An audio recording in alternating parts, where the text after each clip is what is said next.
Welcome to a free room.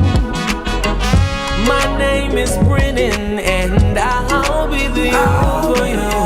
So tune in, woo and tell a friend. Let's have a conversation that's going to help you. Welcome to a free room. Yeah, where you're invited to be. Ask the question, get an answer. Ask Brennen, you know just what to do.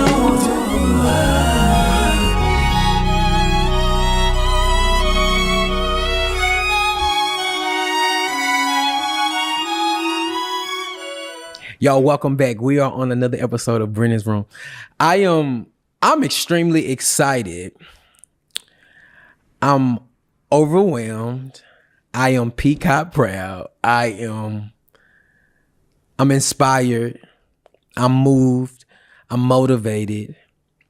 I'm enlightened about the guest I have today. If I was to be, completely frank, I've adopted him as an uncle. Dr. Stephen Akintayo. Did I say that right? Yes, I did. You Okay. got it right. Okay, so, y'all know, I talked, y'all know pretty much a little bit of my story about me becoming a millionaire by selling candles, right? And once you get to another bracket or a tax bracket, or you change, your taste change, your partnerships change, your environments change. You're no longer in the neighborhood. Now you're going, nationwide, then global, and so you meet different people. And I've been blessed. I've been invited. I've been asked and humbled enough to even appear and show up on Uncle Stephen, his new baby. I kind of want you to talk about that. I don't know, like when you were in the room, I tell people this often. I'm a spiritual advisor for kings, but it's just some kings, you get in the presence with them and you just be quiet. You just sit back. I was telling a mentor of mine, I had this big party. He came. And like, he's a king. Like, he really has put me in position. Like, he has really built me up as not only just a great citizen, but a man after God's own heart. God gives wealth. And so I was telling him, I said, they had this seat for me, for me to sit down. And this was my party. And I said, a prince always gives up his seat for the king. And so I feel that way about you. I really do. We had a moment on my live, and I was telling you before we started, filming, that I've been in church. I grew up in the church. And even when I go back to churches, I hear the word, friends invite me. I used to be a gospel singer and all this stuff. So I'm always invited to events, to gospel events. But when I go to these revivals and these church things, I don't hear anybody that sounds like me, or even that sounds like where I'm going. And when you started to talk to me, you talked to me. I was interviewing you about you and your stuff, but you started to talk to me, and I was telling you, like, that's church to me. That's God to me. Like, you were talking about, your story. So I'm gonna just get in and I'm gonna let you tell your story, who you are, how you became. How are you still becoming? And those risks. Okay. First of all, thank you for having me. I'm really grateful. Thank you. It's good to be here. This is lovely. I love the ambience. The aesthetics. I'm gonna create something like this. I promise. Okay. I got it. As long as you do it with me, you can't do it without me. Absolutely. Okay. In fact, you will be my first guest. Okay, cool. Perfect. Yes, so thank you for having me. Absolutely. My name is Stephen Akintayo. I started way back, in Africa, Nigeria. I was born there, and poor neighborhood. My mother was a civil servant. My father's business had crumbled before I was born. Okay. And so we were really poor. I mean, where we grew up for most part was without running water, without electricity. Yeah. And really, really, really, really, really poor. Okay. And Like poor. like poor. Okay. You Americans don't know what We don't know what poor poverty is. Okay. You don't. You guys, when you people say we're poor, I'm like, okay. Yeah, no, this not poor. Yeah. This not poor. So, but I knew something was wrong with it because my mother would take us to, even though she was civil servant, take her to our colleagues who were even junior. But because we were 5 and she was the only one raising the kids with our money, Okay. she needed more money. So she would go borrow, and those ones would look at her with disdain. So I just knew something was wrong with this. So why must my mother go borrow to send me to school? Something is wrong. So I used to ask her, I say, oh, because I don't have a college degree, I want to make sure you have a college degree and then you get a good job and you're going to be fine. You know, unfortunately, that doesn't work anymore. Good degree does not guarantee good job. Jeez. Yes. Okay. And good job does not guarantee financial freedom. Yeah. So I came across a book called Rich Dad Poor Dad by Robert Kiyosaki. Okay. Oh boy, that Change your life. That changed my life. You know, stumble on Richest Man in Babylon, Acres of Diamond, couple of Think and Grow Rich. Those books just opened me up. Okay. So I got to know that it wasn't even about degree or no degree. It was the fact that my mother did not have passive income. Right? She only had one source of income. And even that source of income, once she stopped working, she can make more money. So I knew something was wrong. Okay. So in the university, I started my business with just $10. And in Nigeria alone, we have real estate asset of excess of over $100 million. Okay, so this is really what I wanna. This is what I really wanted to ask, because I'm sure no one has ever asked you this. Yeah. Where did the $10 come from? So I shared it. So it's funny because it's a Nigerian naira. So when you convert it, that time it was about $10. Okay. So it's called 1,000 Nigerian naira. Okay. So 700 was from a fellowship on campus that needed to send bulk SMS. I was sharing that with Zach. Okay. You know, so we used to help companies send bulk SMS. So they had a church program and they needed to send SMS to their members to come for the program. So they gave me 700. Then I added 300 out of my, allowance, because on campus, your parent give you money for food and stuff. So I added 300 to it, making 1,000 naira, equivalent of $10 as at that time. So just $10, not Yes. 10,000. Nah. Not 1,000. But gradually, I used somebody else's platform. Gradually, I had my own bulk SMS platform. Then later, I had a franchise program to help other people own their platform under me. And then later, I started doing business to government, business to business, where I was, helping multinationals to handle their SMS messaging, email messaging, social media marketing. And then we just kept at it. 2015, we diversified into real estate, and that was the game changer. From $10. Yeah. 14 years ago now, I mean. Yeah, now, yeah. So things takes time, Yeah. really. So it wasn't like overnight, really, yeah. But that $10 grew to something bigger than you could ever imagine. The rule is a seed. In every seed, there is a tree. Ooh, wait, do it again. Yes. In every seed, there's a tree. And if you despise the seed, you can see the tree. You can't see the tree. Yeah. Yeah. In every seed, there's a tree. If you despise the seed, you're not going to see the tree. And I always share this. Every one of us have a seed right now. Yeah. The reason why it looks as if you can't get bigger and better is that you're despising your seed. Like, it's too small. It's too $10. small. What can anybody do with $10? But that's your seed. That's your seed. That's your seed. The faith of a mustard seed. Yeah. Yeah, if you can have a faith like the mustard seed, you can move mountains. Big mountains. You had seed faith. Yes. You was talking about something. earlier, I was again being me asking you all these questions. You said you looked into your future. Can you talk about that?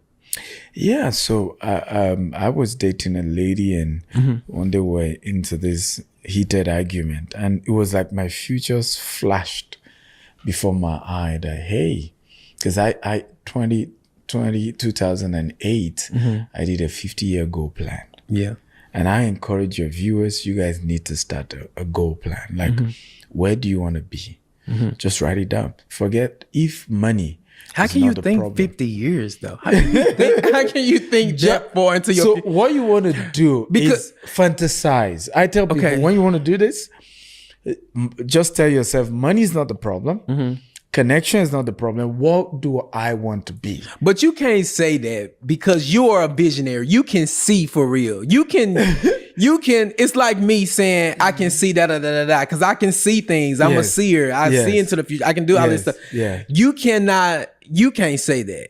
For a typical everyday. Everyone who desires it can be that. Everyone. So you don't have to have the ability to see. It's a choice. It's a choice. You are a seer by choice. You're a visionary by choice. Right? Just sit down and say, if money, network is not the problem. Let's assume I have it. Where do I want to be? 5 years from now, 10 years from now, 20 years from now, 30 years from now. Now there's a phase 2 of that vision. That's that planning. Yeah. Phase 1, just fantasize. Yeah. Phase 2, you get to methodology. That's when you now start saying, okay, I want to be this, right? How do I get there? Right. You see the point? But see, this is the thing. You can't. It's a choice. Yeah. Also, not only is it a choice, it's a calling. So we are called to see for others. We're all called. Yeah. So, but your seeing is so detailed, profound, because you have this extra sense as well. So I agree with you, but one of the things I realized that has done is that a lot of people have built the sense of powerlessness, particularly in our culture, and say, no, it's Brennen alone. He's a seer. He's a spiritual advisor. Can't you even say how slick he is? I'm not like him. yeah, I can be like him, but we all can be. It took you years to be who you are. Wait, we all can be. We all can be. What does that mean to you? What does be mean to you? Be is whatever. Now, deep inside, we all know we're called to greatness. Deep inside. It doesn't matter where you are right now. I'm losing it right now. But go ahead. But you know, something tells you I can be my own Superman. Right? Something tells you. But sometimes like something is pressing it down and say, oh, you don't have the money, you don't have the network, you don't have the contact. But this is why I tell people, image, nation, imagination. Image, nation, imagination. So go to your image nation. It costs you nothing. It's free. Just go there and say, I'm the president of the United States of America. Oh, I'm entering to the White House right now. Wow. It costs you nothing. Like nothing. So you just shifted the room. Yes. You just shifted the room with that. Literally, my hairs was raising up on my arm. Wow. Because that what you just did before we even turned the cameras on, you were talking to me and Marcus. Yes. And you was telling Marcus about himself and about the imperfections. Yeah. And you was like, it's perfect, but it's not perfect. You was like, but I like that. And I asked you, I said, why do you like that? Because I'm meticulous. Yes. Marcus know, like I gotta have everything. As you can see my place, This it's like lovely. yeah, it's like this is perfection. It is. And so when you said that's why I don't give people a lot of family titles. Because that's why when I say Dr. Uncle Steve, like because you went into an uncle, a father, you went into that moment and said, no. Yeah. Everything is not perfect. And so when you started to tell us and break it down and you told Marcus and you said, hey, what's his name? You made sure I got his attention so he could hear what you had to say. And when you said everything you had to say, you said, And I said, no, what is that? I Yes. needed you to tell me exactly what that was. Yes. In everything you do, you have a vision after it. True. Everything you say, you have a vision after it. Yeah. You were just freely talking to us for free, and you begin to have a vision. What was your response when I asked you that? What did you say? Do you remember what you said? I'm not sure I did. I said, what does that mean? You said that there's more. Yes, I remember now. There's more. There's more. There's more. I mean, look at this. This is look at this, right? I don't know whether the camera can picture that. This is what makes this room beautiful. Like, it's not white like the rest. It's that's imperfection, but it's made it perfect. Right? Like right? It's made this room perfect. Like, if everything's all white now, we won't have this beauty here. Right? So your imperfections make you beautiful. That's it. So stop fighting it. It's the gift. You know, I met this 18-year-old realtor. She just got a real estate license. And she said, oh, nobody's going to, attend to me. They think I'm young. I'm 18. I said, that's your gift. Being youthful, being young is the gift. Who doesn't want to be young? Like, when you go into the room, flaunt it. Tell them, I'm an 18-year-old licensed realtor. I just got my license. I said, if they don't give you attention, something's wrong with them. Not you. 18-year-old, that's the gift. Being young, being naive, being new. That's naive. The gift. That's the gift. Why do we pervert that so much?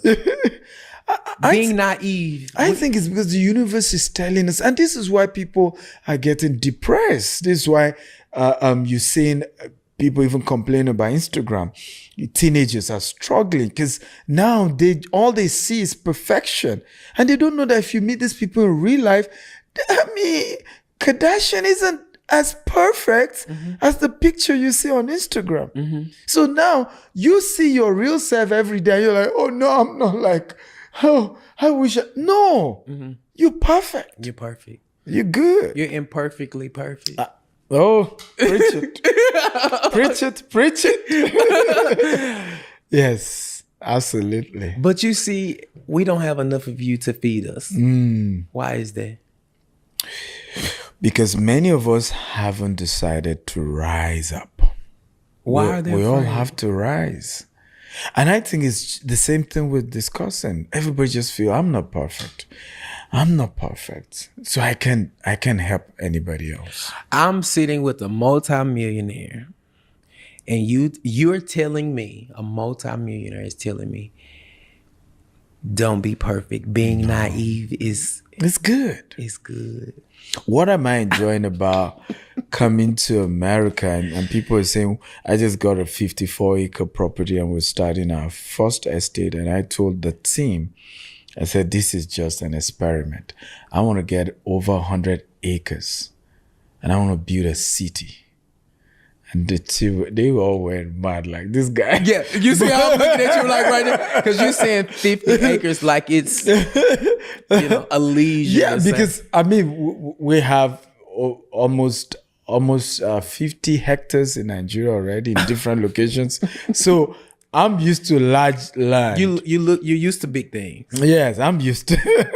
but the lesson in it is the lesson in it is that the reason why I'm enjoying this expansion to America is the imperfection. I don't have all the lawyers like I do.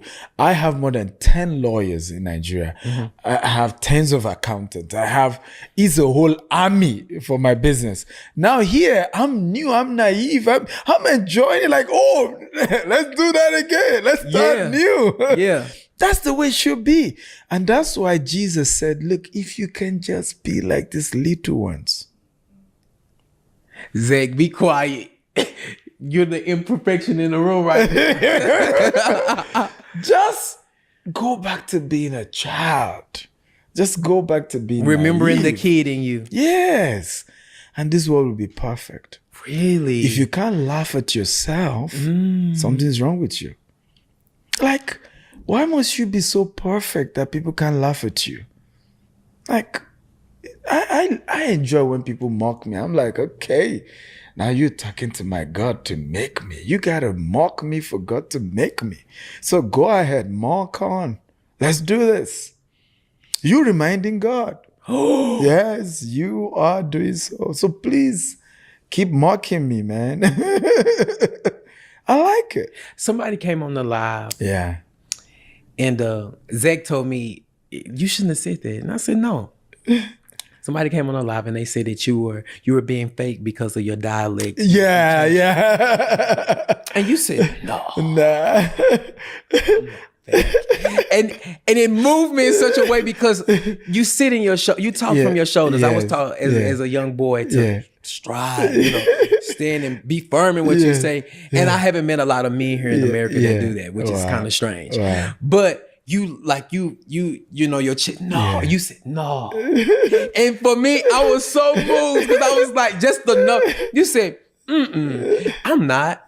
I'm meeting the room of where I am. Yes. Because I need Brennen's people to understand what I'm saying. And I need my people to understand and bring not only bring my people from Nigeria into a global mindset, but another network of people. Exactly. But you said no. And Zach was like, you shouldn't have even brought up that comment. I said, no, it was something in him that he had to say. Yes. And I said, you said, no, I'm global. I have to speak. Yeah. And I say, you can't be global minded and just stay in the neighborhood. Absolutely. And so it didn't move you. No, because it's important because sometimes one of the biggest, secret of my impact is the authenticity, right? The originality of my brand. I mean, if you see me do banter with my followers, it's crazy. Like sometimes, look, I don't take, senseless, unintelligent comment on my wall. Like, get out of here. Yeah. I'm as real with them, right? Because I feel that's what's missing now. Everybody, you don't want to fight nobody. You just want to be the nicest guy. No, Jesus said, you thieves, get out my... I mean, that's Jesus. I mean, Jesus said to a woman, he said, oh, you know what? We don't give children's meal to dogs. If you say that now, they're gonna crucify. I mean, they would have crucified Jesus earlier if he did that. No, he told a woman. He said, food are meant for children, they're not meant for dog. And the woman was wise. She said, yeah, I'm not gonna fight Jesus over I'm a dog. But even dogs are entitled to crumbs that fall off the table. And Jesus looked at her and said, oh, you got it. As long as you're not allowing the mockery, the negativity bring you down, the door will be open. No matter who hates you, they're going to open that door. Because it's the rule of the universe. Keep knocking that door. Bang it open. Keep telling them, I'm not living here. I'm not. I've given myself a target, 5 years of expansion in America. I must own $1 billion real estate asset. And I'm going to knock on every door. Oh, you're going to watch out. Watch out. You're going to do it. You're going to do it. Yeah. Everything you said you've done. Watch out. I'm in business. And I don't care what anybody say. Racism, I don't care. I would rather look at you and say, you're not racist. You just don't like some people. But you know what? I have this property, 100 million. Will you buy it now? You're not racist. You're not racist. You just don't like some type of people. But buy my business, man. Do business with me. Let's move on. Let's move on. Let's move on. There's more. There's more. There's more. There's more. How do you feel about that? We talked about racism. Yeah. And you talked about, Mr. Cardone, who you have for the week. What is that? You said that doesn't. We really was. That live was crazy. Yeah, it was insane because we hit. Move on. Yeah, move on. I think. One of the things I was sharing, I think, on your life was the fact that some of us are angry with the great-grandchildren of slave owners. They don't even know what slavery is. They even don't know that there's white privilege. They don't even know they're privileged. You told me that. Yeah. And you move around and say, oh, see them, all them white racists. And they're like, I don't know what you're talking about. Yeah. Right? I'm also struggling in America. So just like we're paying, they're paying as well, because they like, I didn't put you in slavery. Yeah, exactly. Why hate me for some of my followers crucify me for that, because I don't classify with. I love it. Hear me. Hear my heart. I love everyone, from the Black Lives Matter, the LGBTQ. I love everybody, right? I don't classify with anything. Just because classifying with a thing is cutting off business from other things. Oh, preach it. And when you look at the Bible, let's even say that's your mindset. Okay. The Bible says that I will give you the wealth of the Gentiles. Ooh, you about the world out. You cannot get the wealth if you don't go to them. You can't. Check all through scriptures. And Abraham left, Canaan. He went to Egypt. And then he left. And the Bible says he's richer in cattle, in silver, in gold. He had to go. Each time Abraham or any of these guys in the Bible, they went to so-called Philistines, right? And then while they were moving out, they were moving a lot. So you can't, let's even say that's your mindset. Oh, they're racist. They're white racist guys. The money has to move from them to you. And you can't put a gun on their head to move it. You have to offer services, value in exchange for the money in their hands. And so if you don't mix and connect, how will the money come to you? How will it flow? You said be kind. Yeah. You have to be kind. You have to offer services. Even when you think they're being racist, you just be kind. I mean, Bishop did it here in Dallas. They were not going to give him credit to build Potter's house, but he just kept being good, kept being kind. You see Bishop today, he's big. Whether it's the privilege or not, be kind. That's the truth. Just be kind. It's so much I want to talk to you about. Because, okay, so, y'all, this is just a wealth of knowledge. I think the people perish. For lack of knowledge. Yeah. And I think it's because our people are too used to free. Everything has to be free, And it's part of the slavery and the colonial mindset. A slave does not own anything, right? Except for the master. That's something. Yes. A slave doesn't own it doesn't own anything. So he gets everything free. So some of them, some, and I know you're not saying this, so I'm gonna say it. I'm from America, so I can see it. So you're saying the white man hasn't even enslaved some of us. We're our own slaves. Yeah, mentally. Because we don't own nothing. Yeah, our parents pass on that. Because one of the things I said to people, I said, if it's happening to us in Africa, the colonial masters gave us so-called independence, but mentally we're not free. So once the white man left us in Africa, we started fighting each other. Oh, I'm Igbo. Oh, you Yoruba. Oh, you. And then we continue. And the white man just continued to exploit that. Because while we fight each other, he comes and say, oh, he has superior strategy. He could help us with our oil. He could help us with our diamonds. He could help us with our gold. And the exploitation continue. The same thing we do here, African Americans. We have not come together to own a bank. We've not come together to own mortgage companies. And every day we come and say, oh, there is income inequality. Hey, shouting ain't gonna do that. You have to organize yourself the same way Martin Luther King did. Protest was what he needed to do that time. What we need to do now, owning businesses.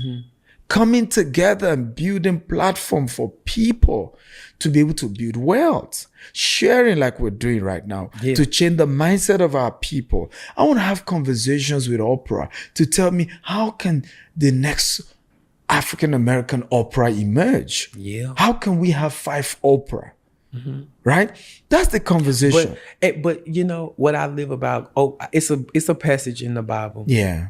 That my grandmother raised me up on, and I live by every day of my life. That's why I am where I am. It says, live a private life and mind your own business that men may want to follow you. It's in Proverbs. Oprah is she's paramount when it comes to living a quiet life. And the life that's out loud is the life of what you do. You told me, you said, what was the quote you said that God gave you about helping millionaires? What was that? That was powerful. Please? Yeah, it was powerful. So I was praying to God, I want to be a billionaire in Nigerian Naira. This was 2016. And God said to me, he said, raise as many millionaires as you can, and your billionaire status is automatic. One more time. Yeah.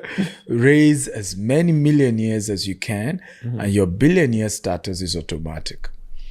And that was what changed my life. So I stopped seeing just like, I could become a billionaire all by myself. I started seeing that the more millionaires I raise, the higher I go. Because there is no general without colonels, without sergeants, without captains, right? It's their the collective that raises you up. So you have to raise people. The more people you raise, the higher you go, right? The higher you go. And I think for our culture, we need to stop reacting. Once they kill somebody, then we all come together and say, oh, racism in America.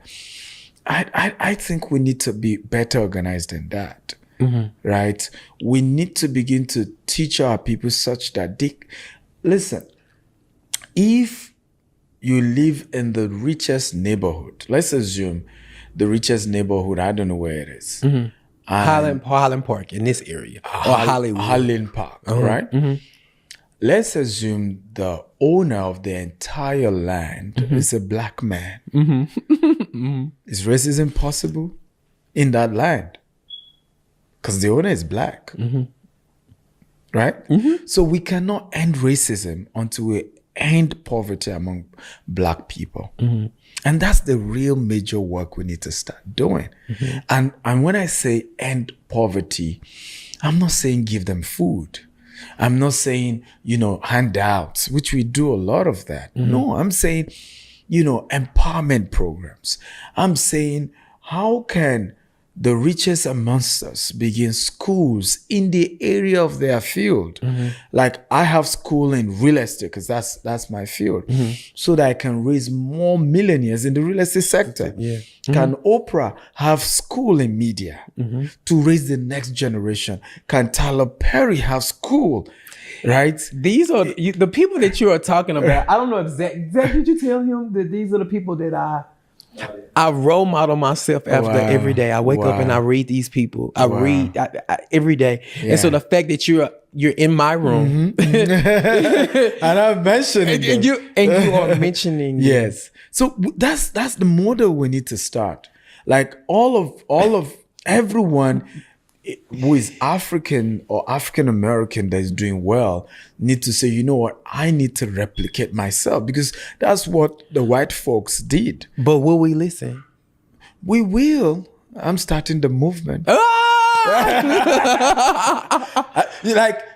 God had to bring somebody from Nigeria to come wake you guys up. Yeah, and I'm okay with that. Yeah, so by the time the movement go global, everybody's like, you know what? Come on, we need to start doing something.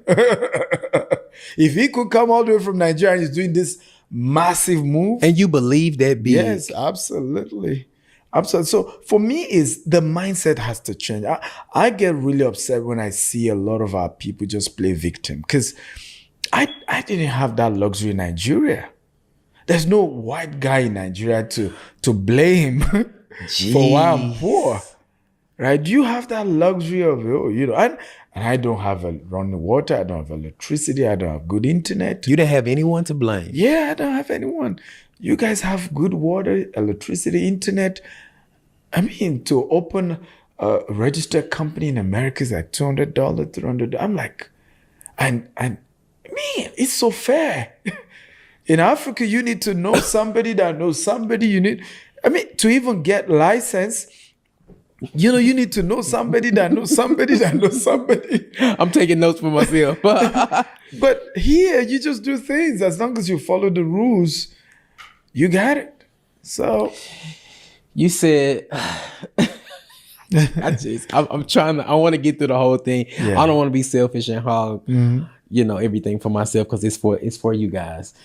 But I have to breathe in that because we have so many people that we blame for our misfortune and for the way we chose our lives. What does that mean to you? Like, do you have family members or old friends that blame you for moving on, being a millionaire, multimillionaire? Do you have people that walked away from you? Do you have people that blame you for being successful, for choosing? Absolutely. On social media, there are a lot of them. Okay. A lot of them, because Okay. I have cumulatively over 1 million followers across all my platforms. Okay. And they do, you meet people who just write stuff, and I understand their pain. I really do, because I used to be there. In fact, years ago, when I was too young, when I see somebody in a good car, I'm like, we don't know how they made it. We don't know how they got their money. It took one of my mentors to say, stop saying that. Because when you say that, you are cutting yourself off that potential status. And it's not everybody there that had to cut corners. Some did it legitimately. And so when you are just thinking everybody who is successful must have cut corners, now you're just saying, I can make it because I have to cut corners to make it. So you see how you have disempowered yourself mentally by just thinking everybody who's doing well, something's wrong with them, or they've done something. So it's a culture, and I shared this, I think, on your platform as well, that the African culture, and we need to change it, because culture will eat strategy for breakfast. Yeah. One more time. Yeah, culture will eat strategy for breakfast. And the African culture believes that deep down, poverty is good. They believe that poverty is good. That poverty means you're humble. Poverty means you're holy. Deep down. So what is rich? And it's because, again, it's part of the colonial and slavery baggage that's come with us. So it's rich. So what is rich? So rich means basically that I don't need to have too much. Too much is bad. Really? That's the culture. Yeah, it's there. It's there. Somewhere it's there. Like, too much is bad. And that's why a lot of the guys who have made it from our parts of the world or of our skin type had to cut off from the rest of us. Right? Because we feel that because they now have too much, they're no longer black. They're not white. Because for you to be really black, you have to be poor. That has to change. That has to change. Because black is not synonymous to lack. No, it's not. So that has to change. So, and it's a mental work. It's going to take time. And like I was sharing, I listened to this interview between Tyler Perry and Bishop T.D. Jakes. And he said for years he used to feel bad that he's successful. Because he was just like, oh, everybody I know is still struggling, and I'm up here. And I took time for God to say, you have also been homeless. You've struggled. You deserve where you are. You deserve what you have. It's okay to have what you have. It's okay. You've worked hard for it. I've worked hard in this last, 20-something years of my life. I've worked hard. And I deserve every good thing that I've gotten. You believe that? Yes, absolutely. And so don't be angry seeing me doing well. Just you say to yourself, the God that did it for Stephen is going to do it for me. He's no respecter of persons. As long as I follow the process, I'm going to get there too. And whatever you appreciate in others, multiply for you. Whatever you're grateful to God for in the life of other people comes back to you. Jeez. Yeah, it does. So for me, I have this ritual when I see people doing well, right? Like, let's say Brennen just got his private jet. I'm saying, oh God, thank you for doing this for him. I'm the next in line. You that you did it for him, you're going to do mine. And I'm just happy. And I will probably even write about it and say, wow, my buddy just got his private jet. I'm grateful to God. He's done it for him. I'm next in line. If you can have that culture, right, of just being grateful for what God is doing in other people's life, it's just a matter of time you're next. What level of confidence in yourself do you have to achieve to even be able to articulate that to God? Well, your questions are your questions are bad. Like I was telling Zach, I said he draws out the vacuum. He just draws it out. Like we don't. He's not using straw. He's using hose. He's just drawing it out. But see, when you study the greats and you sit and you listen and you want to achieve, you're not jealous of their lifestyle, but you have an envious way. And envious, my granny used to say, envy is good, jealousy is hate. So when you envy someone, you want to aspire to be, or you want to achieve higher or achieve where they are in life. And so when you sit with people like you, or you listen to people like Pharrell or Oprah or Tyler Perry, and these are people that I study, what's already in you will come out of you. I agree with you. I think the confidence always comes from the struggles. Oh. Yeah. So if you look at the story,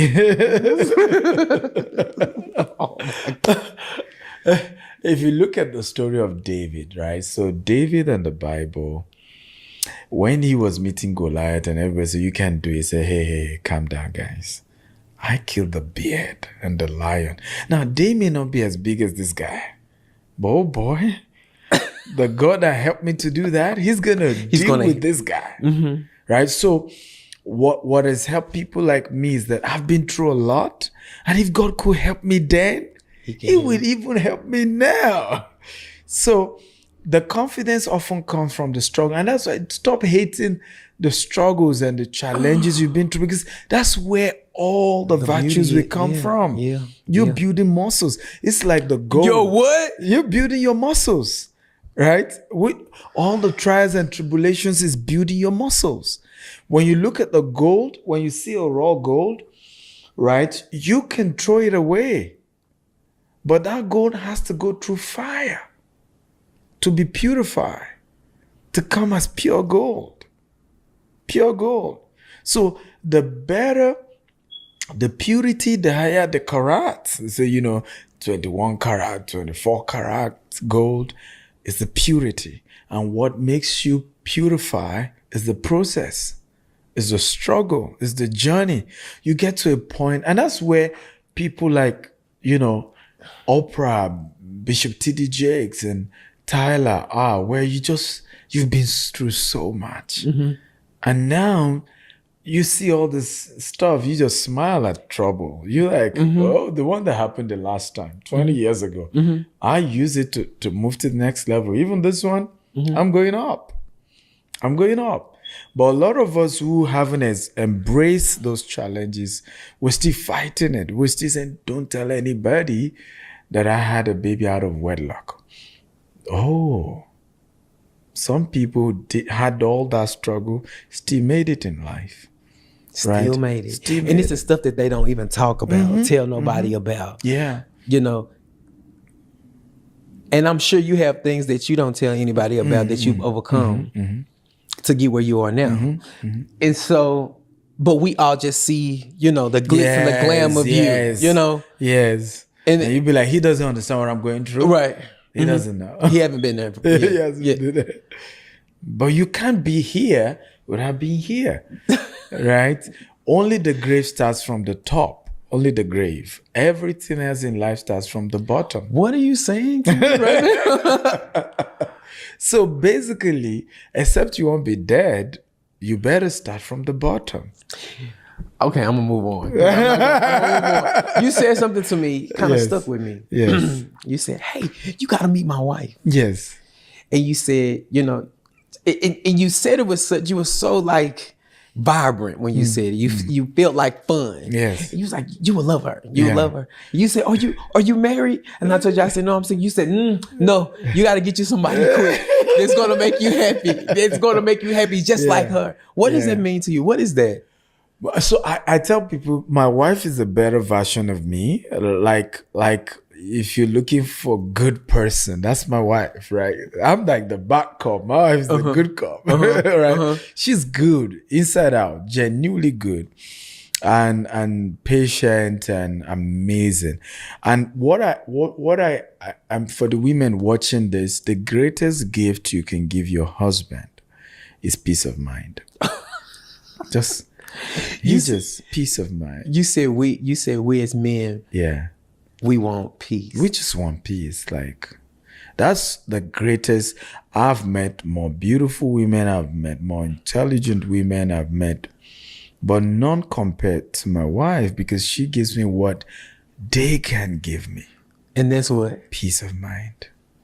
Peace of mind. Literally, I have had an experience where I traveled out of the country, and I forgot to remind my wife I was traveling, and this was 24 hours to the flight, and I say, oh, I'm going to Dubai. And she was like, you didn't tell me. I said, oh, I forgot, I'm sorry. And that was the end of the conversation. Safe trip. She helped me pack, and I'm gone. How many people can do that? I was just gonna say, most women now, they're gonna shoot you. Like, right. You're dead. Right, you're not coming back home. Don't come back here. You're dead. Like, peace of mind. Honestly, really, your help. Yeah, peace of mind, and I can be here without peace of mind. Like, you can't be trying to fight the whole world as an entrepreneur. You're trying to do this. You're trying to raise funds. You're trying to do that. You're trying to build your business. You're trying to grow your business in Dubai, in London, in the US. And then you come home, or you having that call, say, oh, you dirty, you crazy. Like, no, you need peace of mind. Your guys need to watch this movie, The Founder. Okay. Right, that's the founder of McDonald's. Because the wife didn't give him peace of mind. When they were doing divorce, he said, one dime from McDonald's, I'm not giving her. Yeah, one dime. Because she never supported this. She was always nagging all the time. So I want to encourage women, once you find that visionary guy and you love him, just give him the peace of mind. Because the trouble isn't worth it. How do you think your wife do that? I think I was lucky to have met her on campus, and I was a mentor before I became, before I married her, and I intentionally, decided to marry her because, like I said, one day we got into this argument with my ex. And my future just flashed in my presence. Like, imagine who you want to be. And I had written my 50-year goal plan that time. And so it was like, this person isn't going to help you into the future. And if you keep nagging like this, you're just going to die early, right? Because it won't work. So at the end of the day, after I broke up with my ex, I said to myself, who can give me peace of mind? I wasn't romantically attracted. I wasn't, and she wasn't either way. Really? Yeah, the love grew over time. Yeah. So you mean to tell me there was no attraction? No, my marriage was like that of Isaac and Rebecca. Really? Like Abraham said, go to my country, get me one of our daughters. How does that work? How it works is, first of all, vision is your romance. What? Yeah. Like, Vision is your romance. Like both of you are going the same direction. That was what happened. We love people. If I had started a foundation, where we work with orphans, we're providing scholarship, and because, like I said, I was a mentor, she was part of that program. We just are passionate about people and helping people and changing lives. So vision was our romance. Yes, we knew we're going the same. Like even if we're not married, both of us wanted to move in that direction of what I'm doing today. So, and I think a lot of men need to begin to think that way. Like marry somebody who will still do what you're doing even if you're not married together. Like, but you're different. I keep saying this, and I know you're probably tired of hearing it, but you're a different kind. These men that I know of nowadays, some of my friends, they like, man, they want the woman to do everything. No. You don't live like that. No. Yeah, you raised on the old foundation, like the man provides. Yeah. And so she's easy to give you peace because she knows that her peace comes from you. You get what I'm saying? No, you got to really hear what I'm saying. Your peace comes, her peace comes from you. So it's a partnership. Yeah, it is. It is. Yeah, you're not just marrying, you're just not with a wife that does nothing. So in my defense of being single, if I provide everything, then you be peace. I agree. And I think that's possible. Very possible. It's worked in my life. Okay. You just need to do what I did. Yeah, okay. What did I do? Okay. I met a lady, even though I didn't do it for a selfish reason because I didn't even know I would marry her. Okay. I met a lady who was emotionally troubled and I mentor her. Help her to find purpose, and God just did it that in future when I became single, I looked at it and I said, you know what? This is really the person who can give me that peace. You helped her find purpose. Yeah. I'm writing a book, working on a book in a series that says purpose people find purpose. Purposeless people find purpose through purpose people. Powerful. Yeah, that's powerful. And so when you just said that, it ignited that back in me. Yeah. It's a lot of things, man. I'm gonna talk to you about that off the camera, but it's a lot of things that's been ignited. That you've said. I think you kind of got an unfair sense that a lot of people don't have because you walk into a place. I watched you when you walked in the door and you was just looking around. Just like, and I could literally hear your thoughts and see what you felt. And we immediately, but of course it happened like that on live. But just seeing how you build in your mind, you build in your mind before, and I do this. That's why we are so. I can connect. We connect because I have a vision for a person. Far off, I can see them down the street and say, "Oh, this is what they're supposed to be doing. This is what life is supposed to be for." Like exactly, for them. I do that. Like I build relationship for 10, 20 years. Like I can see you and I'm like, 20 years from now. Right, this is what this guy is gonna be doing. That's what this is the kind of partnership I'm gonna be having with him. Yes. Yeah. And so it's easy for people like you and I to find our person. Yeah, true.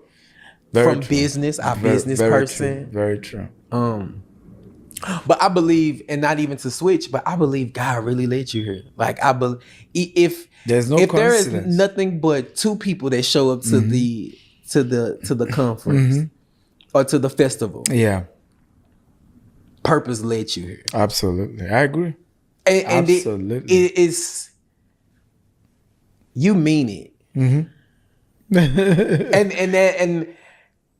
and even, and I say this, but even if God didn't want to do it, He'll do it for you because you meant it and you gave your all to do it. And so it's just like, I call Zach and I'm like, no, I had like a list of people I wanted to interview and sit with and, kind of talk life with. Yeah.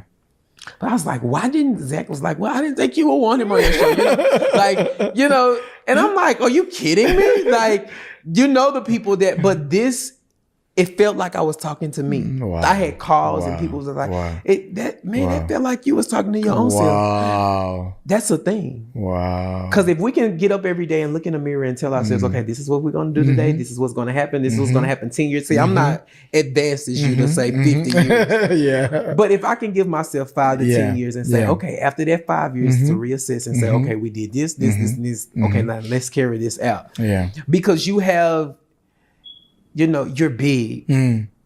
You're big. And you were big inside of your small. Thank you for that. I love those good words. I'm really encouraged. No, I'm encouraged. Yeah. Because what you pour in, I can pour out. It should be like this. That's what we miss. We miss the, where we can pour into one another. Yeah. Let me give you this. Please. So this is my latest book. It's called The Billionaire Code. Okay. Right? So the code that billionaires use to create wealth that others don't. And I've gotten a lot of great guys, say a few things about the book. Okay. So this is your copy. Thank you so much. Yes. And this is going to help us. Yes. Powerful book. When did you release this book? This year. Okay. This year. So you're doing a lot this year and you're doing everything. Yeah. And a lot. A lot. But I have great people around me. One of my biggest secrets is network. I'm big on the right set of people, the right energy, the right network of people. Two poor people can't help themselves. One has to get to the top before I can throw the rope to help the others. So if you really care about poor people, become wealthy so that you can help as many. Right? So we're not building wealth because we're greedy, because we're stingy, because how much do you need, you and your family and your children? But we're building wealth because there are jobs to be created. There are people to be raised. There are some people who will not have money to send their children to school if you don't start that business. If you're not able to create a business that creates employment for them. There's too much of selfishness. And it's funny how people think that generosity is being all by yourself and not letting the great enterprise in you come out. That's not been. There's no way anybody can make impact without building wealth. It takes money to change lives. It takes money to change lives. It takes money. It takes money. So you have to make the money. When you make the money, help as many people. It takes money to change lives. I'm gonna ask you one more question because I'm nosy. But I have to be nosy for something that's gonna give me life. Yeah. You said taking a risk. What did you say about risk earlier before we started talking? You said you have to take risks. It was a quote you gave, and I couldn't catch it fast because we was talking. Yeah. People need to start helping with my quote because I dropped so many. Man, you dropped so many. Sometimes because it was so good, I couldn't catch my phone. So I was like, Zach, hurry up, give me my phone. But you said something about risk. If you don't take risks, there's something with life. You won't live life or something like that. I can't remember how you said it. Okay. So, but let me share about risk. For me, I'm not sure I remember the quote, but risk is living. Yeah, it's living. If your heart don't beat at least 3 times a week out of fear of the risk you're taking, then you're not living. You're not. Because you're not stretching to the limits. You have to be scared like, oh boy, I wish so. And that's when you now need God. Yes. If it's not big enough, then you don't need God. God is interested in big things. Because now you're going to call on him and say, oh, help me. God is interested in big things. I need your help. Like this morning for my event, they were telling me we still need $100,000. I said, Lord, I need your help. Have mercy. Help me. Right? So the truth is you will live your full potential when you do big things. Because now you need the help of God. And God will come in. Because he want to show up. You want to show off? I said, I helped you. I said, yeah, God. Yeah, you did. Yeah, you're right. Yeah, you got it. Yeah, I was out of there if you didn't come. Yeah, but that's really how to then build a good relationship with God. But when you do small things, you don't need anybody. You don't need God. Right? So taking risk is living. Taking risk is bringing God into the equation. Because now you can say to God, Lord, I can do this all by myself. I need your help. Particularly here in America where there's so much funding for everything. I'm not yet an American. I don't have Social Security. So even the investment I'm doing, everything is cash. Okay. I'm not using no credit, no bank. Liquid. So liquid. unlike you guys. Hold on. I want y'all to catch this dance what he just said. He's buying 54 acres. Yeah. And he's using liquid cash. This is not borrowed money. No. This is not money that you get from the Western Union or Social Security or none of that.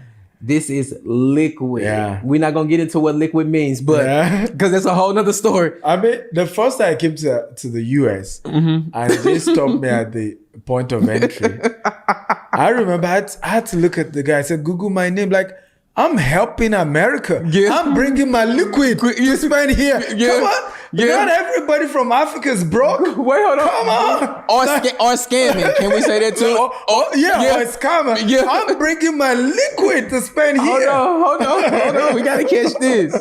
He said, Google his name. I told the immigration guy, I Google my name. You know. So the guy said, oh, we'll see your social media. And I said, no. You're going to see books I've authored. You're going to see interviews. When he heard books, he was like, you're an author? So I put my hand in my pocket. I said, yeah, Google it. It's on your Amazon. So he Googled it and said, oh, you're the author of Survival Instinct? I said, yeah. You're the author of this? Yeah. So, obviously you're one of the most important people from Nigeria. On behalf of United States of America, welcome to Atlanta. I say, yeah, you better say that.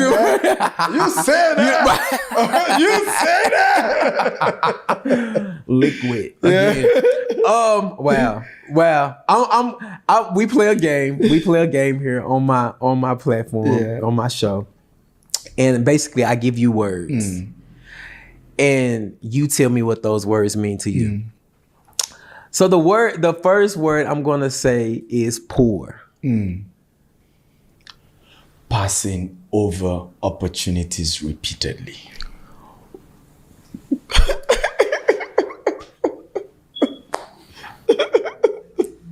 Wait, y'all can't pack up. They packing up. Wait, you can't pack up. Wait.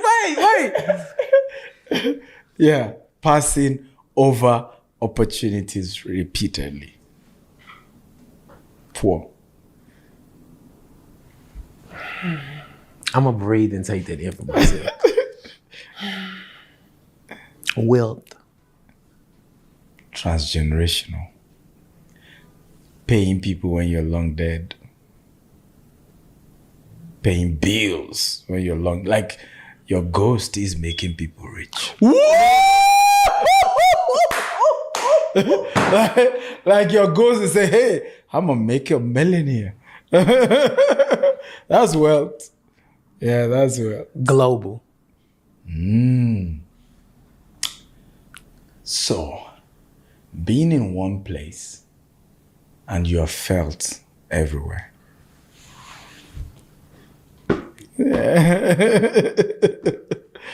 Yeah, being in one place and you're felt everywhere. Yeah. Love. Sacrifice. Y'all, this has been another episode of Brennen's Room. Yeah. I don't even... Thank you. Thank you for having me. I appreciate it. Please, y'all go get the book. He's my Uncle Stephen, so y'all can go get him by Dr. Stephen. And what's the last name? Akintayo. Akintayo. Yeah, you guys have to call that Akintayo. Akintayo. You must get used to it. A lot of white names, you got used to it. You gotta get used to black names too. Akintayo. You'll never forget it. Thank you so much, Uncle. I Thank you for appreciate having you. me. I really appreciate it. Yes, I'm grateful. thank you. And I enjoy this. Good job. Awesome. Thank you. Awesome. I'll come again and again and again And I'm gonna call. This is good. I'm gonna call. This is good. You better know I'm gonna I'm gonna wear you out. Oh, it's Brennen again. Lord, what do you want, son? But thank you so much. I appreciate you. Thank you for having me.